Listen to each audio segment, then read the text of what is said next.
Сәлеметсіздер ме оқушылар? Әдебиеттік оқу 4-ші сынып, 73-ші сабақ. Осы сабақта кездесетін барлық тапсырмаларды бірге орындайық.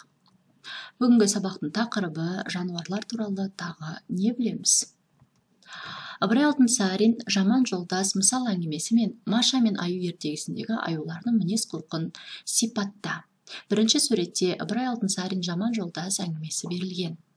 Бұл жерде аюдың мінезі қатыгез, мейірімсіз, қауіпті және қатал болды. Екінші суретте Маша және Аю ертегісіндегі аю, бұл әңгімедегі аюдың мінезі көңілді, мейірімді, балажан, жанашыр, еңбекқор және өте төзімді болып келеді. Себебі ол Машаның әртүрлі жасаған іс-әрекеттеріне төзіммен, түсінікпен қарап жүрген кейіпкер болатын. Кинодағы аюды өмірдегі аюмен салыстырып көрейік. Кинодағы аю қандай? Кинодағы аю немесе мультфильмдердегі аю сүйкімді, жанашыр, қамқор, момын, балажан, ақылды, төзімді болып келеді, және түрі сондай көңілді. Ал өмірде расымен аю қандай? Ол жыртқыш аң, сол себепті ол қауіпті, қорқынышты, қатал, мейірімсіз және жабайы. Ол кез келгенде саған кезігетін болса, аш аю сені шап беріп жеп қоюда мүмкін. Олай болса, бүгінгі біздің аюға қатысты жаңа мәтінімізге назар аударайық. Ахмет Мерген. Ахмет ақсақал ертеңгі шайын ішіп отыр еді. Омарташы Оспан кіріп келді.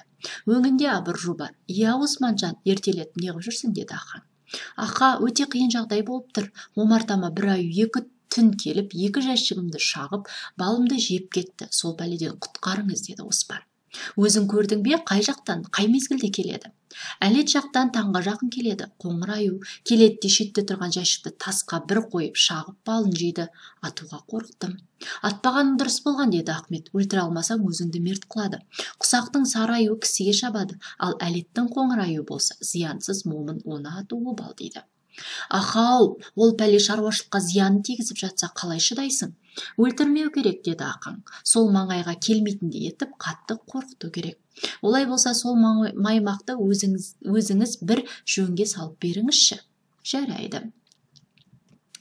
Аюдың ісіне Оспанның ішек-сілесі қатты. Сол күні кешке таман ақаң омартаға келді. Аюдың омартаға келген жолын, бал жеген жерін, суға сүңген орнын қарап шықты. Мұнан кейін ұзақтығы 4-5 құлаштай жіңішке кендір жіпті балауызбен ысқылап жүріп келе жатқан аюдың мойнына ілінерліктей етіп тұзақ құрды. Жіптің екінші ұшына үлкен дөңбек байлады. Құланиеттеніп таң бозара бастағанда үйдің төбесіне күзетте отырған ақаң мен Оспанның құлағына сыбдыр шалынды. «Осы келе жатқан күткен қонағымыз болар», деді ақаң. Сыбдыр анық естіле бастады. Бір кезде салдыр-гүлді дыбыс шықты да аюдың ақырған дауысы естілді. «Тұзаққа ілінді», деді ақаң. Ызаланған аю секіріп барып, соңынан қалмай жүрген дөңбек томарды құшақтай алып лақтырып жіберді. Ауыр дөңбек мойындағы тұзақты жыла тартып, аюдың өзін қалпақтай ұшырды. Аю атып тұрып дөңбекке өшіге ұмтылып тағы да лақтырды. Өзі де мұрттай ұшты. Аюдың ісіне Оспанның ішілік-сілеті қатты. Аю қатты ақырды. Дөңбекті тырналады да құшақтай көтеріп алып талтаңдай жөнелді. «Дөңбекті суға тастап, пәледен құтылмақ болып барады», деді ақаң.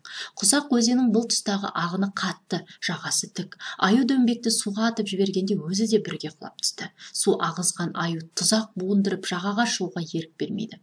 Аю жағаға тартса, дөңбек ағыс бойымен төмен тартады. Аю судан шығып тұрған бір жұмыр тасқа жармасты. Бірақ күшті ағысқа түскен дөңбек тұзақты жұлқи тартқанда, жылтыр тастан аюдың табаны тайып кетті. Бір тасқа тағы жармасты. 4 тағандап тасты өр жағында тұрмысып тұр. Ағын жұлқын төңбек аюды мойнынан қылғындыра тартады. Гүрс өте түскен мылтық даусы төңіректі селт еткізді. Домбыраның ішегіндей керіліп тұрған арқанды оқ қиып өтті.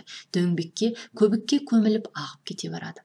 Мылтық даусынан шошыған аю байлаудан босанысымен арғы жаққа шықты да қорбаңдап қаша жөнелді.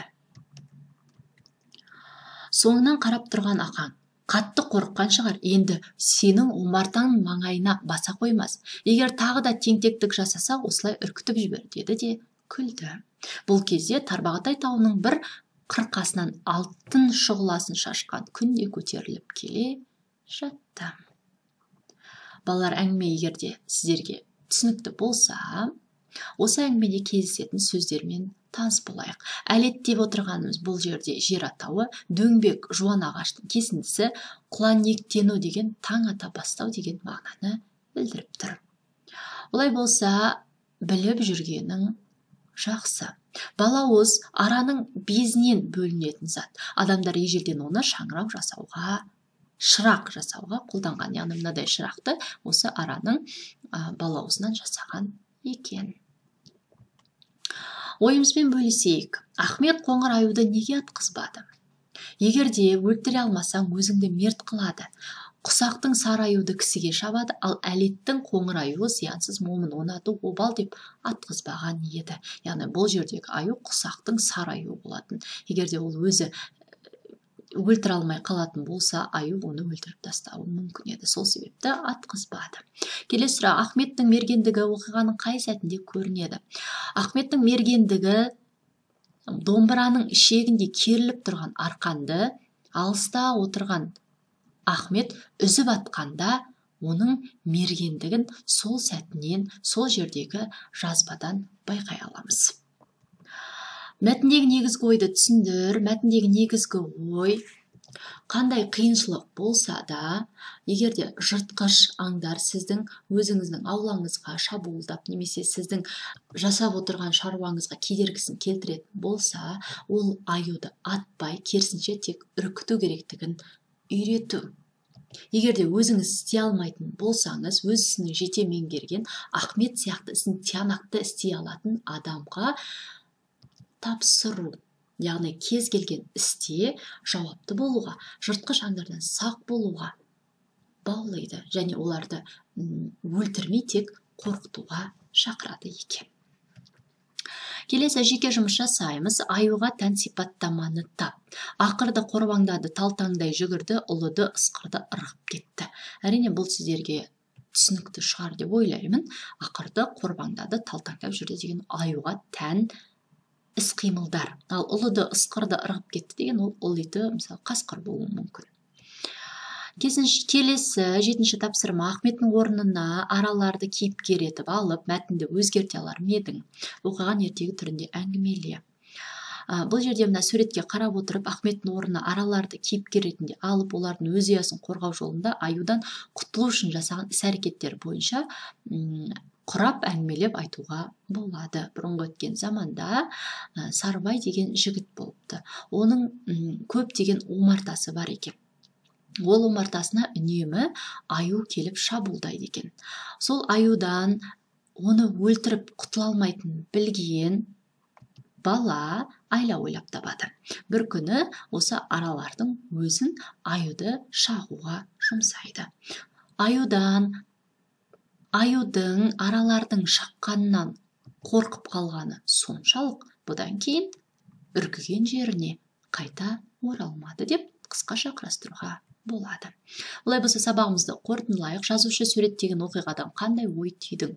Жазушы суреттеген оқиғадан жыртқыш жануарлардың әлін келетініне сенімді болмасаң атпау керектігін, оның өлтіре алмайтқан жағдайда кейін қайта келіп саған шабуыл жасайтындығын ұқтым. Керісінше реті келсе тек оларды қорқытып қана қою, өлтірмеу керек екенін түйдім. Осындай ой түйдім деп жазуға болады. Және үй тапсырмасы: үлкендердің көмегімен кестені толықтыр. Мына жерде кесте бойынша аю Қазақстанның қай аймағында кездеседі деген сұраққа жауап берейік. Қазақстанда ол Тянь-Шань, Жоңғар алатауы, Тарбағатай, Сауыр және Алтай тауларында аюдың екі түрі кездеседі екен. Ол қоңыр аю және Тянь-Шань қоңыр аюы осы жақта мекендейді. Аю Қазақстан мәтіндегі басқа тағы қандай аю түрлері бар деген сұраққа мына жерден жазуға болады. Ең бірінші, аюлар туралы қысқаша айтып кетеміз. Аюлар жыртқыштар отрядына жататын сүтқоректі аң тұқымдасы. Олардың дене бітімі шомбал, басы үлкен, құлағы кішкентай, құйрығы қысқа, жүні бір түсті, қоңыр, қара не ақ, аяғы 5 саусақтан тырнақты болады. Иіс сезу қабілеті жақсы, жетілген. Қазір олардың ақ аю, ақ төсті аю, қоңыр аю, барибал, ерінді аю, малай аю, көзілдірікті аю және үлкен панда деген 8 түрі кездеседі екен. Және мәтіндегі жер суаттарын көшіріп жаз деген жерде әлет, құсақ өзені және Тарбағатай деген 3 жер суаттарын жазсаңыз болады. Олай болса, келесі кездескенше сіздермен қоштасамын. Сау болыңыздар.